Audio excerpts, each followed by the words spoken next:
听我办西话，打发无聊吧。大家好，欢迎大家收看泛无聊。感谢乌贝勒支援的01S 排炮。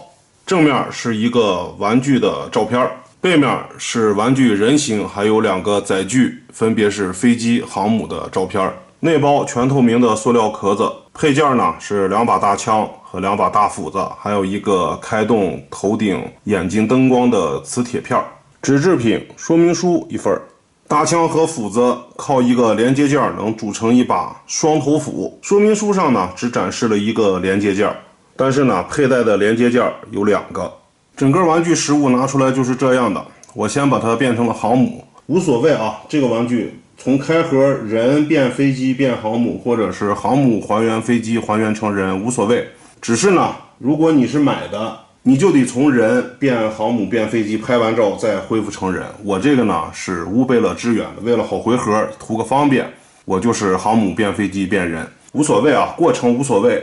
反正呢3个形态包括变形过程各有各的槽点。咱们先说这个航母，最大的槽点就是这个指挥剑桥，它居然是一个插拔件。我没想到这么大个玩具，收纳空间这么大，它居然在这个指挥剑桥上做了一个插拔件。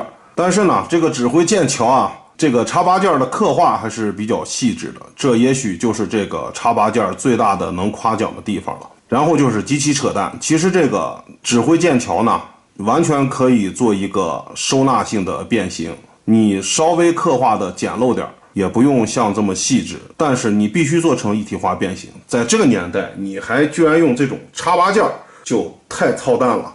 这么大的收纳空间，小腿里边的空间你只要利用一下应该是没问题的。有人会说这个大腿要缩在小腿里头，那这是设计师的能力不行，而不是这个玩具的这么一个巨大的空间和载具的空间没给它留出这个收纳剑桥的地方来。这个剑桥也好收纳，真的好变形。你像这两边的这种雷达天线，你完全可以折在这个剑桥的主体里头，把这个再缩回去，然后呢这个剑桥可以左右缩一下，完全就可以折叠成一个方块。你看是怎么收纳，是平放呢还是窝下去？哪怕说你折成方块以后，一面做的是剑桥的样，一面做的是简路，你翻转一下叠到这个上面来也算吧，最起码不至于夸，但是能少喷这个玩具2句。结果呢就什么脑子也不动，我给你做个插拔件就完事儿了。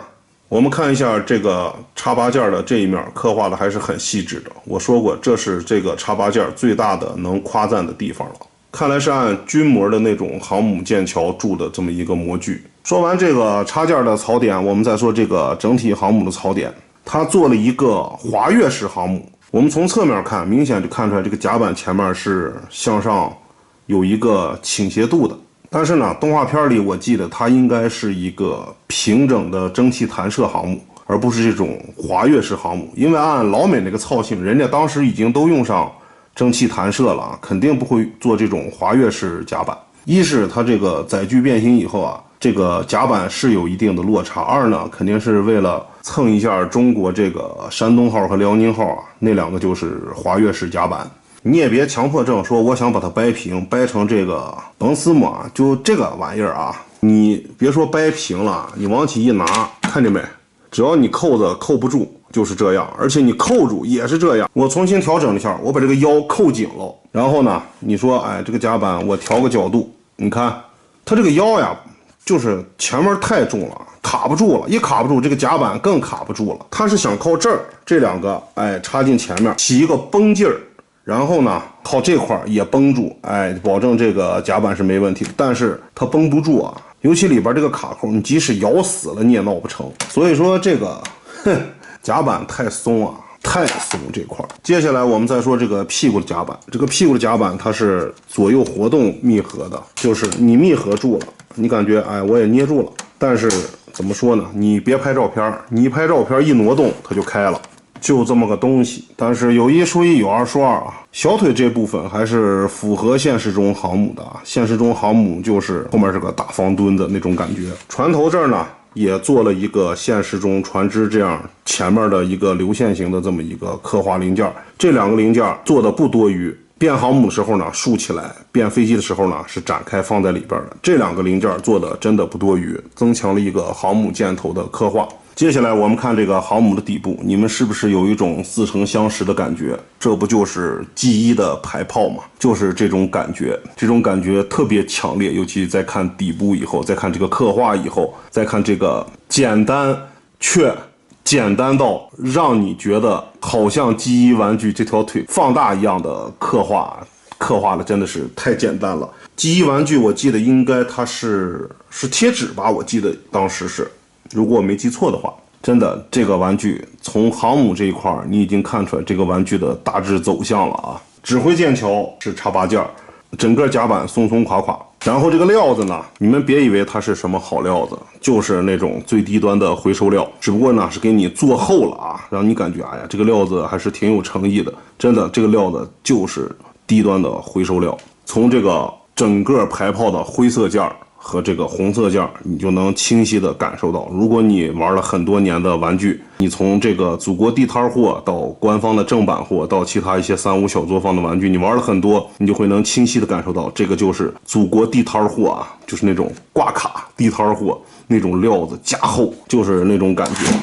其他嘛，这个航母就没什么可吐槽的了啊，从侧面一看基本就一目了然了，这是胳膊这是腿儿。咱们接下来把它变成飞机继续说。先把尾部甲板这儿掀开，接下来呢左右拉开，这个部分呢翻下来，两个叠一块儿，通过这个卡扣和这个凸起呢，再叠到这个人形的脚部上。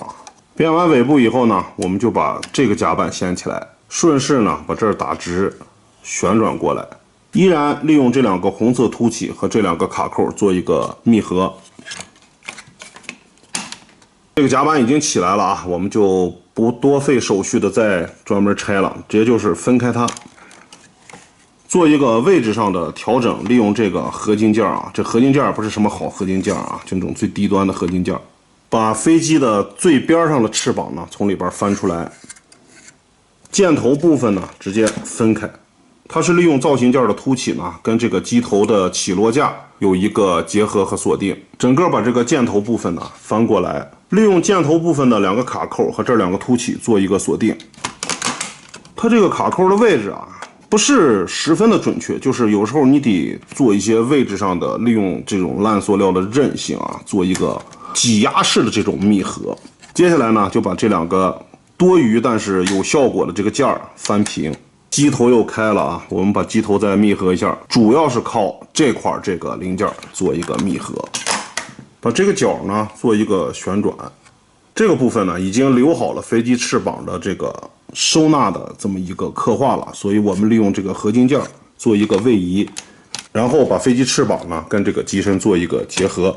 结合就是靠这两个卡扣往进塞，接着呢用这个部件跟这个飞机翅膀做一个锁定，但是呢这个飞机翅膀主要的锁定还是靠大翅膀跟机身的密合。这个呢，就是你这个情况下锁好了，这个情况下你用劲摁，倒是能把它摁进去，但是你要单靠这个件来锁，那是锁不住翅膀的。把尾翼翻起来，把这叫什么翼啊？也是尾翼的一部分，也翻起来。我们还要把这个起落架都弄起来。我终于知道为什么它闹5个轮了啊，在胸腔这儿有个轮，就是为了支撑这个飞机的这个身体。我还偷了个懒，为什么偷懒呢？因为那两个起落架轱辘呀实在是不好往出翻，我就偷了个懒，我说3个也能支撑住吧，没想到根本支撑不住。为什么呢？因为这个卡扣根本锁不住这个小臂，根本没用这个卡扣的，相当于我就说这个腰为什么老松，在航母那儿也松，在飞机这儿也松，就是因为这个卡扣没什么作用啊。你看里有卡扣也咬住了，根本没用。所以呢它这个劲儿啊就绷不住这个灰色件的机身，所以呢它自作聪明的在这个底下又给你做俩轮，哎，它有个支撑，你这个就看不出来这个卡扣不行啊。但是你只要放成3个轮，立马就体现出这个卡扣不行来了。而且不光这个卡扣不行啊，牵一发动全身的卡扣都不行。当你在安这些东西的时候啊，你就会发现这个卡扣也绷不住了。机头呢是我又调整回去了啊，刚开始机头的卡扣全开了，整个连这儿都开了。就是这个飞机啊，在你手里边，因为你要安这些东西，你会有一些用力的摁进去呀，往上安呀。你只要手里边一施加这个力啊，这个卡扣绷不住以后，就开始咵咵咵咵就全散开了。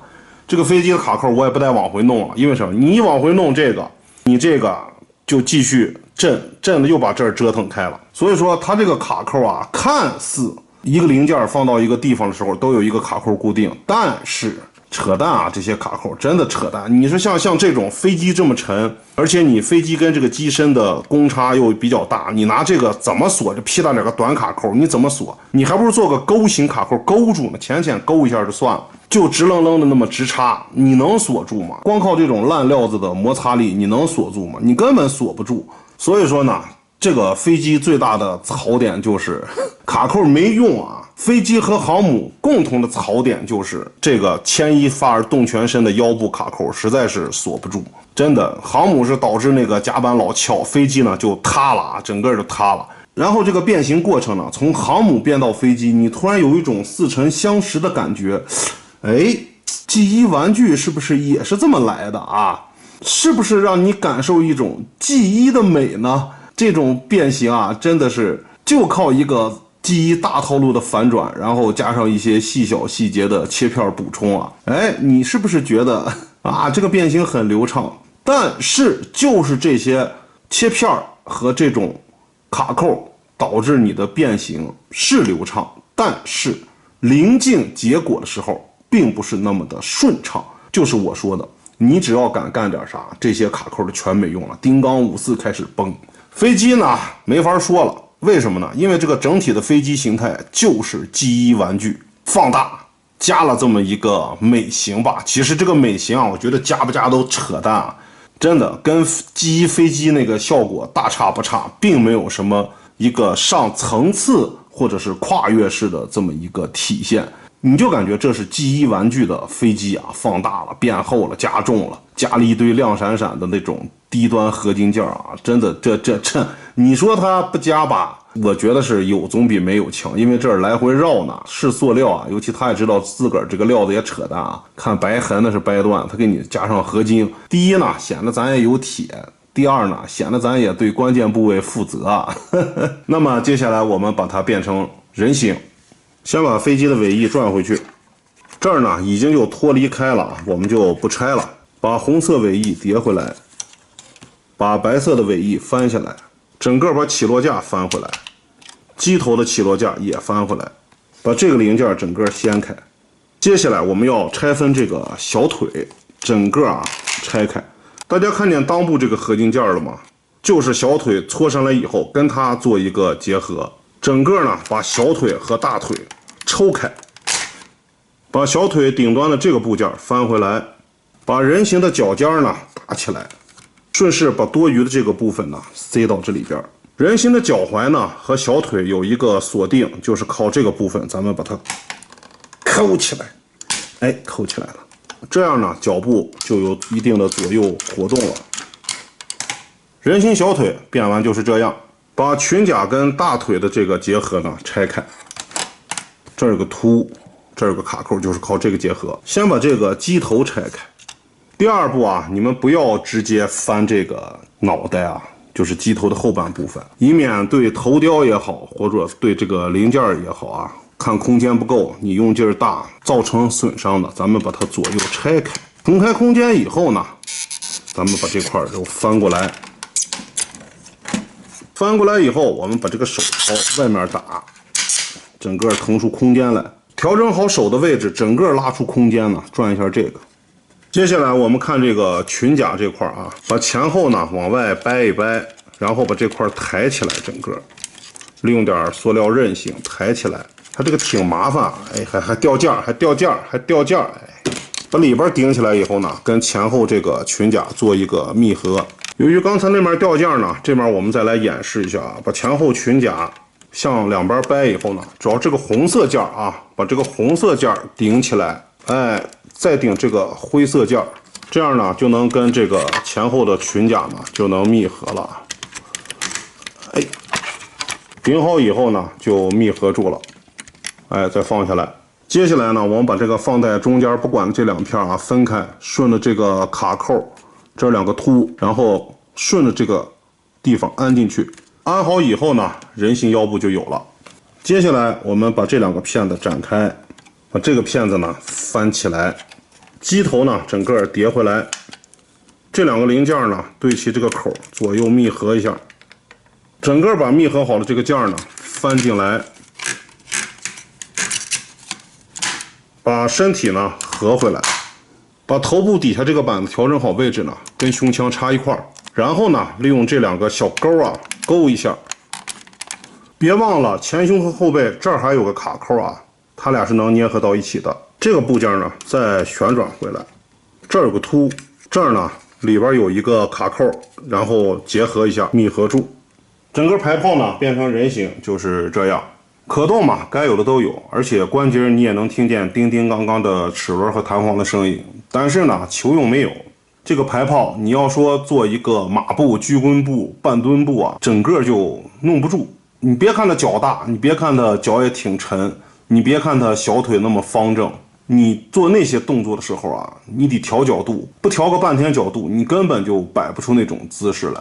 单腿跪呢，不是标准的单腿跪，带点速滑跪的那种角度，关节该有的都有，但是摆动作的能力极其有限。还有就是这个烂料子啊，我不知道你们能不能看见，都有一道白色的划痕了。然后呢，就是这个整个变形，你从人变飞机变航母，再从航母还原飞机还原人，你就能清晰地感受到 G1 玩具切片，让你充分感受 G1 的美。G1 太美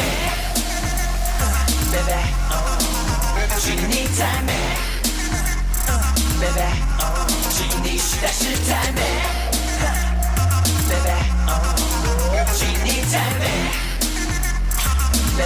然后呢，整个刻画超级简单，尤其这个小腿刻画，我就感觉它就是照着 G1 那张贴纸这么刻了一下。还是那句话，一个2D 的动画人物，并不是说你简单的照着官方的玩具做，你就能拿出来混事儿骗钱了。啊，对了，有一个夸赞的点，倒是他聪明的选择了排炮的这个头雕，而没用那个红色脸的头雕啊，也说不准他准备来个重涂啊，或者是排炮的另一种形态啊，换上那个红色的头雕做一个重涂。当然了，这个模具啊，谁买一个就够够的了啊，不可能有人会去买第二个，整个就是一个傻大木垃圾料子啊，变形毫无乐趣可言。我还是那句话，你觉得简单流畅，但是卡扣的不作为让你感觉并不是那么顺畅。为什么我不给大家做这个可动的动作呢？摆一些动作呀，看一下它的可动性。只要我敢动，它这个人形就敢崩，从后面背着2个大甲板就开始啪叽就开了，然后这块跟脑袋那个活动关节直接就起来了，脖亮筋底下这块跟胸部结合的板子也开了，整个这2个板子也就翘起来了。真的，只要我敢摆可动，整个上半身的这些小零件它就敢崩开。所以说整个玩具最大的缺点就是卡扣的不作为，加上这个垃圾的料子，闻起来一股刺鼻的味道。乌贝勒呢也没安电池啊，我刚才拿磁铁试了试，这个眼镜不亮，就不能给大家展示了。整体刻画简单敷衍，你就感觉你买了个G1玩具，切吧切吧剁吧剁吧，就变成了这么个东西了啊。你说变形有没有乐趣可言？真的，谁变谁知道，并没有多么的喜悦。凑这个人物呢，咱就不说这个美学上的收边倒角了啊，也就是比G1玩具强点这个美型。毕竟G1玩具就是一个大筒子啊，然后在那个大长方形的筒子上面啊，抠头呀，掰翅膀呀。你变形的第一步呢，你把这个脚弄好了以后，缩回大腿里啊，你就感觉就跟G1玩具差不多啊。基本就不动了。小腿变形多呢，就是因为它的片片多啊，整个片片包裹。当然了，比起 FT 来说，这个片片包裹算是简单的了。它之所以简单，还是遵循了G1玩具的那个切片，所以说没有什么在变形上面值得可夸耀的地方啊。然后呢，为了变形，设计师能力还不到，把这个航母的指挥剑桥做了一个插件。其实小腿这么大的空间，你完全可以有一个想法在里头，哪怕说全塞不进去，你可以做一个半塞外露。在这个航母或者飞机的情况下，你只要这个剑桥漏的部分巧妙，也算给这个东西增加了一个机械感的那种感觉。什么都没有啊，就那么赤裸裸的做了个插件。我真没想到啊，变形金刚这都发展了多少年了啊，居然还能玩到这种本来能收纳，但是给你做插件的这种感觉。当然了，有人肯定会说啊，官方的武器啊，还有什么惊鸿闹那个模具，就是最新的模具啊，86惊鸿闹啊，他们不是尾翼也在插件吗？那才卖几个鸟钱，你这卖多少钱？我问了问贝勒啊，600多买的，你说值不值啊？拿出来第一眼这个头挺唬人啊，你就感觉值了。但是等你一玩，你就觉得我操，600多，我还不如再等等看看其他家谁会出这个排炮，我再等等吧。这个设计师发明了一个新的变形套路啊，记忆玩具大切片儿，什么玩意儿这叫啊？最主要变形金刚变形设计的一步啊，就是卡扣的位置和卡扣的作用，在这个玩具上完全没有体现出来。所以说呢，600多，你们觉得值你们就买，反正我觉得是不值，尤其这个料子真的是相当之扯淡。你们看看这小白痕都出来了啊，这我都是按正常变形逻辑，没怎么掰，没怎么塞，而且这个手臂啊变形就一步缩回去，然后呢塞到身体里你就不用管了，就这它都有小白痕，你们就知道这是什么料子了。其他嘛，这个玩具也没有什么可再吐槽的地方了啊！我还是那句话，谁有谁知道。那么这期就是这样，我们下期再见。